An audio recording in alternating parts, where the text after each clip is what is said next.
कराची में बल्दियाती इंतखाबात मुलतवी कर दिए गए हैं। इस पर बात करेंगे डॉन न्यूज के नुमाइंदे फहद चौधरी से। फहद, बताइएगा, नोटिफिकेशन जारी हो गया?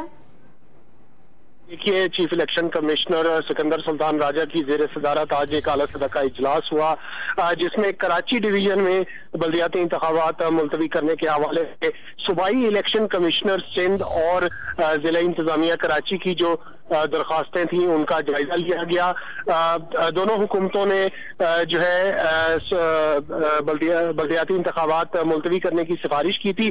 शदीद बारिशों और सैलाब की सूरत हाल के पेश नजर कराची डिवीजन और हैदराबाद डिवीजन दोनों में बल्दियाती इंतखाबात जो कि 28 अगस्त को होने थे उन्हें जराये के मुताबिक मुलतवी कर दिया गया है। हैदराबाद डिवीजन में गुज़िश्ता रोज इलेक्शन कमीशन ने यह कंफर्म कर दिया था, लेकिन कराची के हवाले से आज इजलास बुलाया गया था जिसमें सेक्रेटरी इलेक्शन कमीशन को 6 इदारों से रिपोर्ट लेने का कहा गया था और 1 बजे दोबारा इजलास हुआ जिसमें यह अहम फैसला किया गया है कि सिंध बल्दियाती इंतखाबात के दूसरे मरहले के तहत जो 28 अगस्त को पोलिंग होनी थी हैदराबाद और कराची डिवीजन में वो अब नहीं होगी और अब जो है इसकी नई तारीख का ऐलान बाद में किया जाएगा। नई तारीख का ऐलान बाद में किया जाएगा। कराची में बल्दियाती इंतखाबात मुलतवी कर दिए गए हैं। कराची में 28 अगस्त को जो बल्दियाती इंतखाबात होने थे वो मुलतवी कर दिए गए हैं और इसकी वजह ये बताई जा रही है क्योंकि बारिशों की वजह से जो सूरत हाल है वो खासी खराब है। इसी वजह से बल्दियाती इंतखाबात को मुलतवी किया जा रहा है। हैदराबाद से हवाले से ये खबर आई थी कल कि हैदराबाद में भी बल्दियाती इंतखाबात मुलतवी कर दिए गए थे और आज कराची में बल्दियाती इंतखाबात मुलतवी करने के हवाले से